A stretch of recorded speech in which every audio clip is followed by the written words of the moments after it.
Bonjour, bienvenue, je m'apprête à faire les énergies de la nouvelle lune du 23 avril. Bien évidemment, comme d'habitude, je remercie infiniment les personnes qui me font confiance pour les consultations privées et les personnes qui s'abonnent. Merci beaucoup de votre présence et de votre soutien. Et on va commencer directement, on va attaquer sans plus tarder. Alors, pour cette nouvelle lune. Je ferai une vidéo, mais là je suis obligée de faire le perroquet à les nouvelles lunes. C'est là qu'on fait les vœux de la nouvelle lune. Généralement, c'est bien de les écrire sur papier et de les laisser ensuite de côté et de voir la nouvelle lune suivante. Qu'est-ce qui a plus ou moins été réalisé ou quelles choses ont été mises en place pour pouvoir réaliser ça. Évidemment, quand on fait ses vœux, je, première personne, verbe d'action au présent, on n'inclut pas d'autres gens, on ne demande pas des choses pour d'autres gens et on essaye de ne pas être dans j'aimerais être avec un tel ou un tel, par exemple pour les vœux amoureux, si la personne par exemple est déjà en couple ou que tu sais qu'elle n'est pas disponible, parce que ça peut vite se transformer en magie noire en fait. C'est je veux la maison du voisin, je veux la voiture du voisin. Là, on peut vite partir sur une tangente, un petit peu une pente glissante. Donc il y a vraiment une idée de faire ça dans la bienveillance, l'amour et de toujours s'inclure dans les demandes et de ne pas inclure d'autres gens dans les demandes. Très important. À part si, voilà, mais ça sera toujours, par exemple, si tu veux que la relation s'améliore avec ton fils ou ton mari, c'est que puis-je faire, enfin, j'aimerais avoir une relation plus harmonieuse avec un tel, mais c'est pas je veux que Jean-Jacques change. Pas du tout, hein. C'est pas très bon de faire ça. Petite parenthèse étant faite, alors, nouvelle lune, énergie pour la nouvelle lune du 23 avril. Bien, on se recentre, on se canalise, on se concentre. On a compris qu'il y a des choses qu'on voulait pouvoir manifester dans notre vie et on a compris qu'il fallait que ça soit des choses justes et qui viennent du cœur. Donc c'est très bien, ça rejoint ce que je venais de vous dire par rapport aux mises en garde que je vous ai plus ou moins rapidement, brièvement faites sur les demandes et quel genre de demande ne surtout pas faire. Et là, on nous parle de vraiment être dans quelque chose d'aligné, de juste. Waouh! Ouais, donc c'est très spirituel, c'est très là sur un plan plus énergétique que proprement conscient à proprement parler. Donc on est vraiment dans une espèce un véritable renouveau pour le meilleur. Et il y a vraiment, là c'est génial parce qu'on a l'impression qu'il y a l'équilibre parfait, la combinaison parfaite entre justesse et intégrité émotionnelle et action physique, matérielle, ancrée dans la matière, quoi. Donc c'est un très beau duo qui fonctionne bien, ça. On va prendre on va prendre celui-là. Alors, énergie de la nouvelle lune du 23.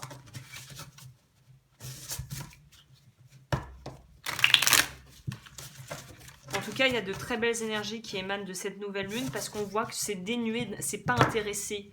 Il n'y a pas ce côté intéressé, tactique, stratégique, presque cette aspiration, cette approche guerrière, pas du tout. Au contraire, c'est très bienveillant, c'est très lumineux, j'ai envie de dire. Puis on fait les choses raisonnablement, quoi. C'est conscient, il y a de la conscience là-dedans.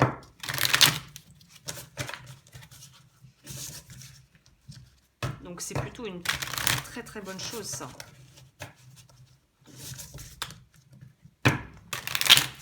Ok.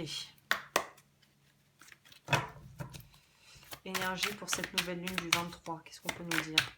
Quel message je peux transmettre?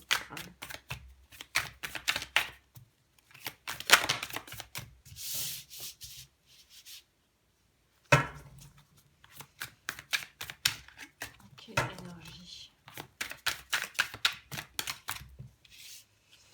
Énergie de cette nouvelle lune du 23 avril 2020. As de bâton, voilà, pour moi, on est sur du renouveau et c'est au niveau de ce que l'on veut faire dans sa vie, ou en tout cas de projets qui nous tiennent vraiment à cœur. Là, c'est vraiment des choses très très personnelles qui dépendront évidemment individuellement de chacun, mais ce sont des espèces de renouveau ou de d'épuration qui sont en rapport avec des choses qui nous tiennent vraiment à cœur. Bon, trop de cartes. Hein. On arrête de douter. On est beaucoup plus clair, on est beaucoup plus affirmé. Voilà, pour moi, sortie du tunnel, ouf, on a bien compris l'idée, quoi. Par contre, ce qui est intéressant, là, c'est qu'on a la Lune. Alors, on va quand même essayer d'en rajouter une sur la Lune. La Lune, ça peut être l'inconscient, mais ça peut être aussi les croyances limitantes, hein.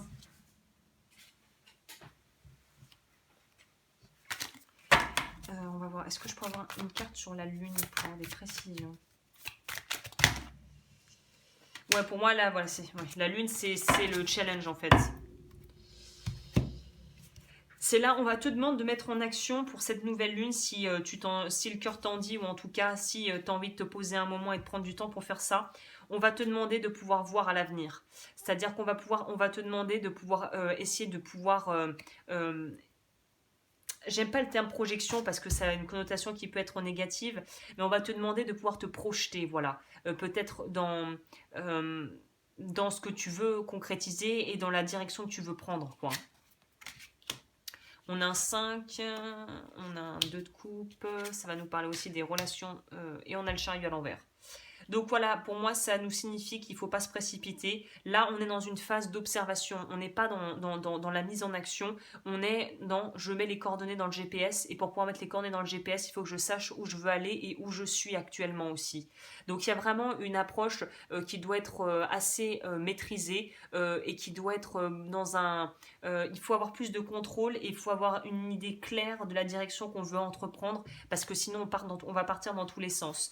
Donc il y a une idée pour certains que ça va être sur le plan sentimental, pour d'autres ça va être sur le plan professionnel.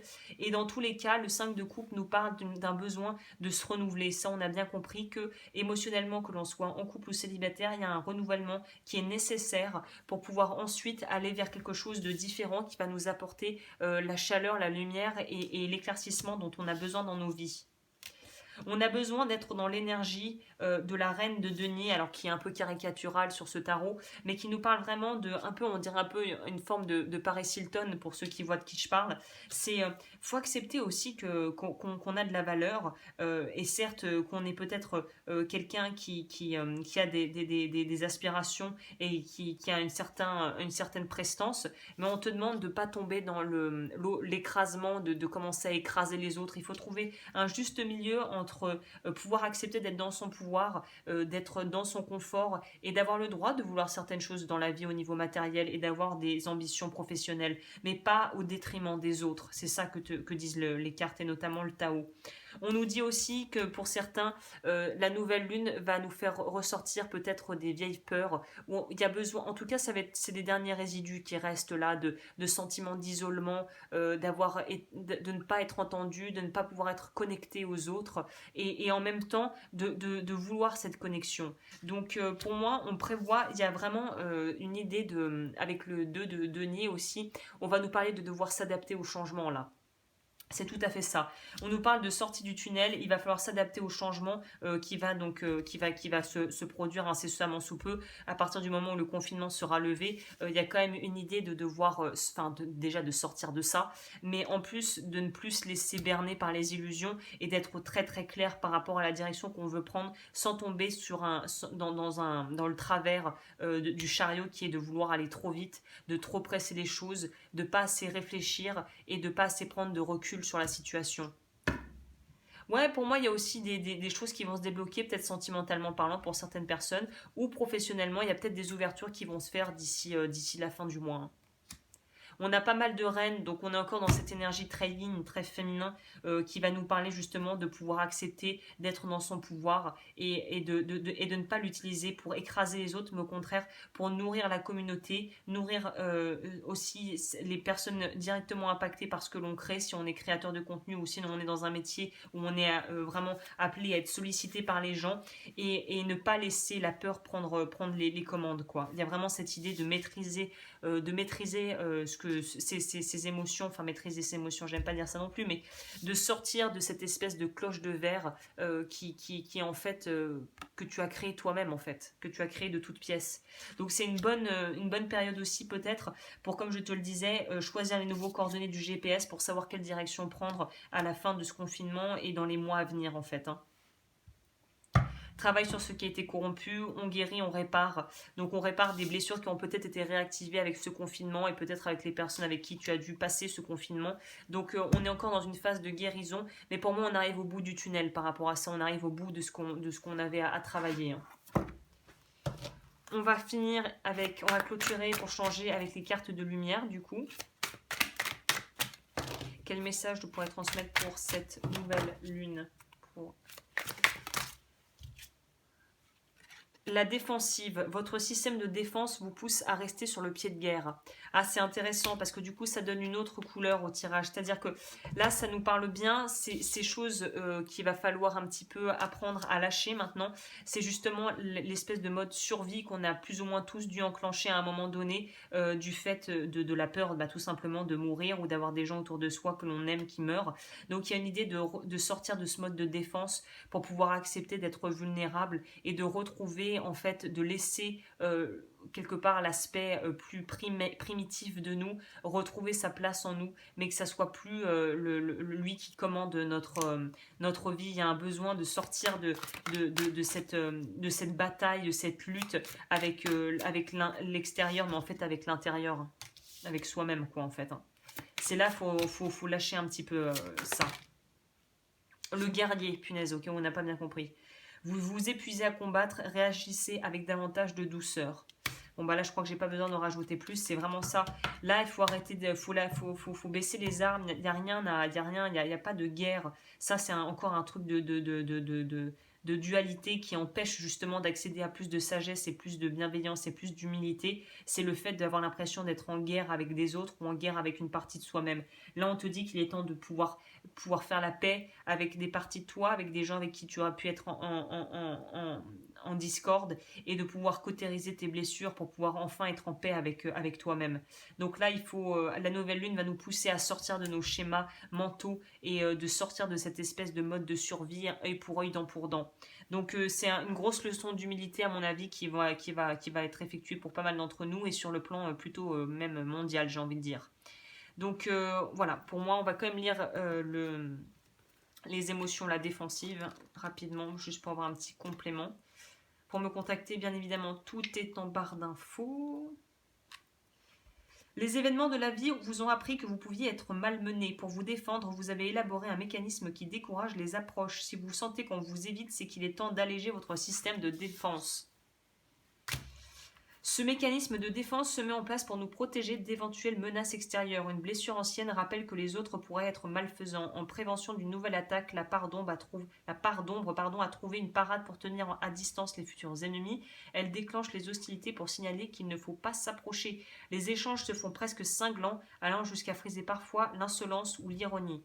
Cette carte dans votre tirage témoigne que votre ombre a choisi de mettre une certaine distance entre vous et les autres afin de vous préserver. Il est possible que l'on vous trouve parfois offensif, pourtant c'est bien votre vulnérabilité que vous dissimulez derrière votre ton froid ou votre autorité et finalement vous vous apercevrez que bien peu de gens savent vraiment qui vous êtes. Il est temps de baisser les armes pour que vos relations cheminent en douceur. Prenez le temps de faire la paix avec votre véritable personnalité cachée sous un masque. Tiens, c'est intéressant. Autorisez-vous à dévoiler votre belle sensibilité, vous verrez que les autres s'adouciront et vous apprécieront davantage tel que vous êtes vraiment. Amen. Je termine sur ça, c'est parfait pour terminer. Je te souhaite une magnifique semaine et je te retrouve d'ici la fin, d'ici du coup le 27 avril. Il y aura la publication de tous les signes au mois pour le mois de mai. Donc n'hésitez pas à aller voir si ça vous intéresse. D'ici là, porte-toi bien.